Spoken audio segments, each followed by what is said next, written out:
High, কেমন আছো তোমরা? এখন ওই সকাল ১১টার মতন বাজে। আমার স্নান আর সকালের যা যা কাজকর্ম মোটামুটি সব কিছুই সারা হয়ে গেছে। এখন বাকি কাজ হলো রান্না করা। আজকে আমাদের বাড়িতে না একটা নতুন রান্না হবে।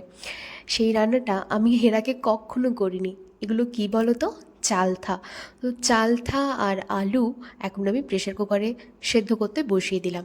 তো আজ যেটা বানাবো সেটা হচ্ছে রুই মাছ দিয়ে চালথা দিয়ে একটা ঝোল। আর একটু রয়েছে মাছের তেল, তো মাছের তেল বানাবো। এই রান্নাটা অবশ্য আমি ইউটিউব দেখেই শিখেছি। এর আগে আমি কখনো খাইনি, তো জানিও না এর টেস্ট কীরকম হয়। তারপর এই যে দেখো, রান্না হয়ে গেছে, এখন আমরা খাবো। আর খাওয়ার ভিডিওটা আমার করা হয়নি, তবে অসম্ভব সুন্দর খেতে হয়েছিল। এই ঝোলটার আমি প্রেমে পড়ে গেলাম জাস্ট। আর আজকে পেলাম বরের কাছ থেকে এই গিফটটা। বহু বছর পর এরকম একটা চকলেট উপহার পেলাম। আমি তো ভীষণ খুশি হয়েছি।